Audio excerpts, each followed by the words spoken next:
Hey guys, this is going to be a video series trying to explain exactly how to control and choose your own turbocharger. So before we jump into doing exactly how to do that, I think it's important to understand how they work, some of the terminology that we're going to have to use, and this is going to allow us to choose the correct turbo that we want without just having to go off what some guy on a forum said to use, okay?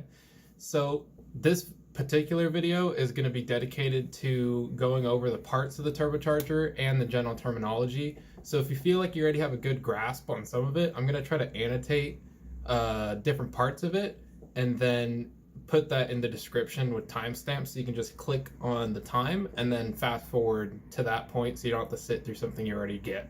Okay, so there are a few main parts of the turbo we'll be talking about. We should have a basic understanding of them when I mention them and when I talk about them. First is going to be kind of a general how does a turbo work, so that we kind of hit the main points, and then we'll get more and more specific as we go. This is our turbocharger right here. This is what most people know when they see a turbocharger. I think this is a GTX 42R on a 2J, so woohoo, 900 horsepower. So the first thing we're going to look at is exactly how it works. So the general idea is right here. We've got hot exhaust coming out of the engine, which is important that it's hot, and also that it's moving quickly, because both of those things increase our kinetic energy, if you remember your physics. So what happens is it goes into the turbocharger. That exhaust follows this route and goes into the back of the turbocharger. So this portion of the turbocharger here.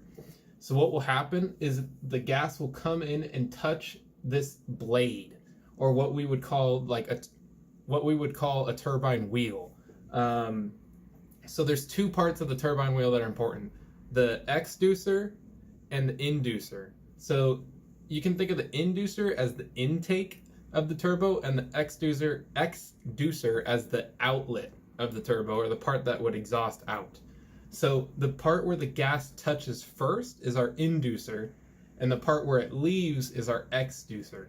So just try to remember, inducer is the intake part, exducer is the out part of the turbocharger in terms of the wheel. So if we think about this with the exhaust coming through this portion here, the only thing that's controlling just how fast that wheel spins when the exhaust is coming through here and then leaving the turbocharger is just how much air our engine is pushing out, which seems like a good thing, right? Like the more air, the more spinny, the more boost, which is great. We all want more boost. But the issue is when we spin too quickly, we can actually break the turbocharger or overboost, or more technically, you'd overspin this shaft here that connects the turbine side to the compressor side. So this side of the turbo is called the compressor. The compressor is the part that does the boosting. It does the compressing. It takes air in, compresses it down, and then spits it out into our engine. So we have to realize that that thing can only spin so quickly. We need a way to try to control how quickly that turbo is spinning, how quickly that wheel and shaft and the other wheel are both spinning. So how we do that is we do it through wastegating, or we can think of the air that we don't want can be considered our waste, and we'll use something like a flap or a gate to let that exhaust out. So the idea is, if we can limit how much exhaust is hitting the turbine wheel, we can control how quickly and therefore how much boost pressure we're going to be making at our engine, which is super important if we don't want to break shit immediately. Not a weight gate, not water gate, a waste gate. So now we have a waste gate here. So this waste gate arm right here is the part that moves back and forth. This little tube is seeing the boost pressure that the turbo is creating. So let's say we're trying to make 10 psi. What's going to happen is there's a small spring inside this canister here, and also with an external gate here, there's a small spring inside of here, or sometimes two, sometimes even three as well. But what happens is that spring is tuned in just a way where 10 psi or 10 pounds per square inch of pressure will push the spring down, right? And it will start to open this part right here, or this part. So here you can get a good view. This little flappy gate, what we call the wastegate actuator, actually this is the wastegate arm. So this is what opens. This part is the part that's actually spinning the compressor side. This part is the part that opens in order to try to bleed off exhaust. And when we bleed off exhaust, that's how we are able to control our boost pressure. So the next thing we want to tackle is called AR ratio, or you'll commonly see like a turbo size, and then you'll see 0.83 AR, or 0.63 AR, or 0.93, or 1.2. So what the hell does that mean? Well, it's actually kind of complicated in terms of how you would find that number, but in practical terms, how we're going to use it is actually pretty simple. So the area divided by the radius. So all that means here is if we have a large AR, or large area over our radius, what we have is we have a lower gas velocity. So that means the gas going through the turbocharger will move slower, but since the hole is bigger, it can move more air through it. So then with a smaller AR, we get more gas velocity, but less total volume can go through the hole, right? Right. Okay, so why not just make it as big as possible? Well, the issue with that comes with if you take a straw and you blow into the straw, and let's say it's a very, very tiny straw, such like one of these little tiny straws. When I blow into this, you can barely hear it, but I'm blowing a tiny, tiny, tiny amount of air, but it's moving quite quickly. And when you put your hand on the other side of it, you can actually feel a lot more force coming from that than if I were to put my hand the same distance away and then just blow like that. There's more force, which is good because if you think about it, that force is what hits our turbine wheel, and then that force is what spins the turbine wheel, which is what spins our compressor wheel, which makes boost. So why not just make it as small as we can?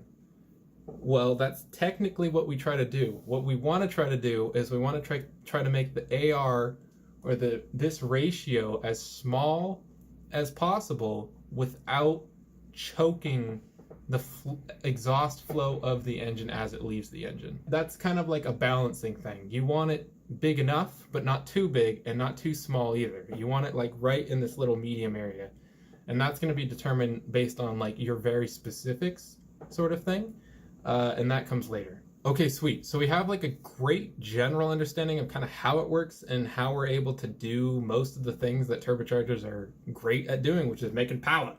So if we can recap, the exhaust hits the inducer on the turbine wheel, spinning our turbine wheel and the turbo shaft, in turn spinning the compressor wheel to pull air into the compressor, crunch it down, make it dense, and then push that into our engine. And since our engine just needs to burn more gasoline in order to make more power, all we have to do is give it more air and more fuel and we'll make more power. That's really all there is. So the question is, if all turbos work the same, why does one make more power than another turbo? Why does a GT25 make less power than a GT28? Well, it really can kind of be boiled down to compressor and turbine wheel sizes. Just how big you make your compressor wheel will determine how much air it can push into your engine. So this is important because it gets us to a different term, which is called airflow, or what will normally be measured in cubic feet per minute. So airflow is kind of a pretty direct measurement with how much horsepower something can support. So a turbocharger that has a higher amount of possible airflow, let's say 65 cubic feet per minute, will be able to support more horsepower than one that can only do 35. So that's something to keep in mind as well. More airflow means more power. So then the question is, well, why not just run huge wheels and have the highest possible amount of airflow? Well, the issue comes with lag, or boost pressure onset. Basically, how high in your rev range with the engine does it take to reach full boost pressure and realize that extra power. So that comes into many things, actually. So that comes into trying to balance things for efficiency's sake, and then also material choices and wheel designs and many other things that are a bit more in depth than we're willing to go into in this video here. So the next thing we want to check is pressure ratio. So pressure ratio is simply the desired boost pressure plus 14.7 psi divided by 14.7 psi. Now that 14.7 psi is your ambient air pressure. So at sea level, that's 14.7 psi. But if you're at 3,000, 6,000 feet, your ambient PSI level is actually going to be lower. So you're going to have a lower amount. So what that allows us to do is kind of normalize boost pressures for different altitudes. That's why we use pressure ratio instead of just boost pressure total. So an example is if we're going to run 14.7 psi. What we would do is we would add 14.7 to it, and then we would divide by 14.7. So that gets us a pressure ratio of 2. So this is important if we look at a compressor map, which is like, what? How do we read that? So basically you'll see here, this is our pressure ratio on the left, or you can kind of think about it as just boost. The left-hand side, you can just kind of think of as rising boost pressure, just to keep things simple when you're looking at one, trying to understand what you're looking at. So then the bottom is going to be corrected mass flow. Borg-Warner does it a little bit differently than Garrett. They measure it in, I believe, kilograms per second versus cubic feet per minute, which is fine. You just have to remember to convert one back to the other if you're trying to compare them for like apples v apples. So what is this big middle part? Well, this is what we call the compressor islands, or generally where that wheel in the compressor is most efficient and how efficient it is at different boost levels and different air flows. So think, if I'm at 15 psi and on this turbo I'm making somewhere around 400 horsepower, that might land me right in this area here, which is right on the center of the compressor map, which is perfect. That's what we want. We want to be right around the middle. So ideally we'd want to kind of ride up and through this area here.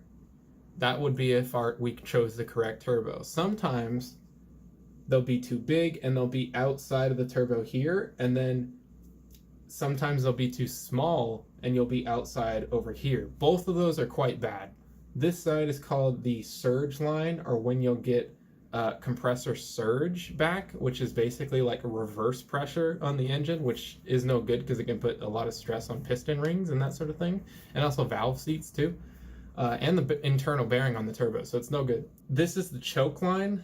Choke line is kind of like the turbo's running out of air. Now you can kind of run a turbo past the choke line without worrying too much. Like, it's not going to be fatal if it's not completely out of the realms of the turbocharger, but that's why you'll commonly see like, oh, don't run the turbocharger past that boost pressure, it'll be nothing but hot air. Well, that's like sort of technically true, except it's not more about the boost pressure as it is about the actual airflow. You could say boost pressure, don't increase the boost pressure past 18 psi on that turbo, let's say a GT25, or it'll be nothing but hot air. Now that might be true on, let's say, a 2-liter engine, but on something like a 1-liter engine, that might not be true. It might be that it could do 20, 25 psi and keep making more and more power, and that's because of the airflow of the turbo and not the boost pressure.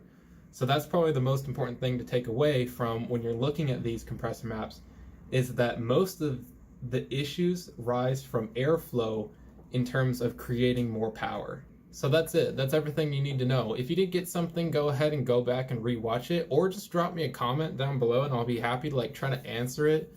I'm pretty new at doing these tutorial things, so let me know how I can improve in the future, and congrats for making it this far. If you want to see any more updates with my 2JZ NAT 280Z, that's a lot of letters and numbers, go ahead and subscribe.